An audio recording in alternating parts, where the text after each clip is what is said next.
Haïti, peuple de la première terre noire libre du monde, peuple de Toussaint Louverture, de Jean-Jacques Dessalines, de Catherine Flon. Aujourd'hui, c'est avec une émotion profonde que je me tiens ici devant vous. Je ne suis pas venu comme un chef d'État étranger. Je suis venu comme un frère, comme un fils d'Afrique venu saluer les premiers enfants qui ont brisé leurs chaînes. Haïti, ton nom résonne comme un cri de liberté dans le cœur de chaque Africain conscient. Tu as été la première nation à dire au monde, non, nous ne sommes pas des esclaves, non, nous ne sommes pas des objets, nous sommes des hommes libres. Et ce jour-là, mes frères, mes sœurs, tu as ouvert la voie à tous les peuples opprimés du monde. Oui, avant même que beaucoup d'Africains n'osent rêver de liberté, Haïti l'a vécu. Avant que le mot indépendance ne prenne sens sur nos terres, Haïti l'avait déjà écrite avec le sang de ses fils et de ses filles. Et pourtant, 2 siècles plus tard, le monde tente encore d'humilier Haïti. On la montre du doigt, on la salit, on la fait souffrir. Parce que Haïti leur rappelle une vérité insupportable. Le peuple noir s'est libéré sans permission. Haïti, toi qui as brisé les chaînes de fer, on t'a ensuite entouré de chaînes invisibles. La dette, la faim, la corruption imposée, la déstabilisation orchestrée. Mais aujourd'hui, je viens te dire ceci. L'Afrique ne t'a pas oublié. Le Burkina Faso ne t'a pas oublié. Et moi, Ibrahim Traoré, je te tends la main de l'Afrique renaissante. Oui, frères et sœurs, l'heure est venue de renouer le fil brisé entre l'Afrique et Haïti. Car nous ne sommes pas séparés par l'océan. Nous sommes unis par le sang, par la mémoire et par la douleur. Haïti, ton histoire est un cri sorti des entrailles de la terre, un cri d'hommes et de femmes arrachés à l'Afrique, jetés dans les cales des bateaux comme du bétail, et qui ont refusé de mourir esclaves. Ils ont chanté malgré les chaînes, ils ont dansé malgré les fouets, et un jour ils ont dit « assez ».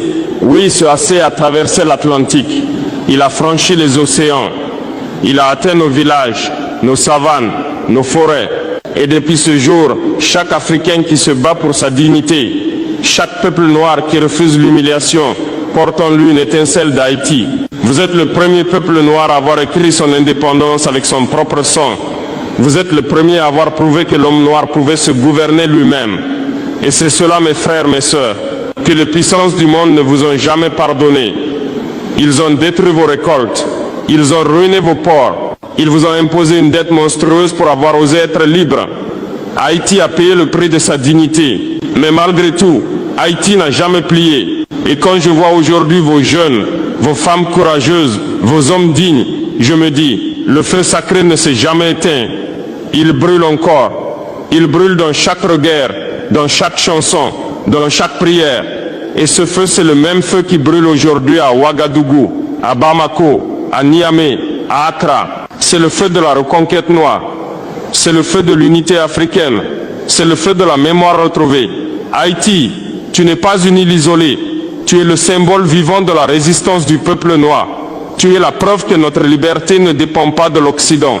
Elle dépend de notre courage, de notre foi et de notre unité. L'Afrique et Haïti, 2 continents séparés par la mer, mais un seul cœur, un seul combat, une seule âme. Ne pleurez pas, mes frères, car les larmes que nous versons aujourd'hui ne sont pas celles de la tristesse. Ce sont les larmes de la mémoire. Ce sont les larmes d'un peuple qui se souvient et qui se relève. Haïti, tu n'as pas seulement brisé tes chaînes, tu as illuminé le monde. Quand Toussaint Louverture a levé son regard vers le ciel et dit « Nous avons juré de vivre libre ou de mourir », le monde entier a tremblé. Ce jour-là, le vent de la liberté noire a soufflé depuis les montagnes de Saint-Domingue jusqu'aux côtes d'Afrique, jusqu'aux forêts du Congo, jusqu'aux savanes du Mali. Tu as montré que le courage pouvait vaincre les canons, que la volonté pouvait renverser les empires. Et toi, Toussaint Louverture, prisonnier, mais jamais soumis, captif, mais toujours debout, mort enchaîné, mais immortel dans le cœur de ton peuple. Ces noms, ces visages, ces destins, ce sont les fondations de la dignité noire. Ce ne sont pas seulement des héros haïtiens, ce sont nos ancêtres communs, des lumières éternelles, qui ont tracé la route pour toute l'humanité. Quand je marche dans les rues de Ouagadougou, quand je parle à mes jeunes frères du Burkina, je leur dis souvenez-vous de Toussaint Louverture, souvenez-vous de Dessalines, souvenez-vous d'Haïti, car sans Haïti, la liberté africaine n'aurait pas eu de flamme pour commencer. Oui, frères et sœurs d'Haïti, vous avez porté la torche et aujourd'hui l'Afrique la reprend. Le Burkina Faso, le Mali, le Niger, ces nations africaines qui se lèvent aujourd'hui se souviennent de vous. Nous suivons votre exemple. Nous marchons sur vos traces.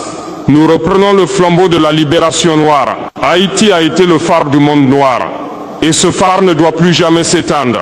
Ce n'est pas seulement une nation, c'est une mémoire vivante, une terre sacrée, où le mot liberté a retrouvé son vrai sens. Et je vous le dis, ici du fond du cœur, l'Afrique vous doit une dette éternelle. Une dette non pas d'argent, mais de reconnaissance, de respect et d'amour. Oui, Haïti est forte, et Haïti ne sera plus jamais seule. Mes frères, mes sœurs, le monde prétend que l'esclavage est terminé. Mais ouvrez les yeux, les chaînes n'ont pas disparu, elles ont changé de forme.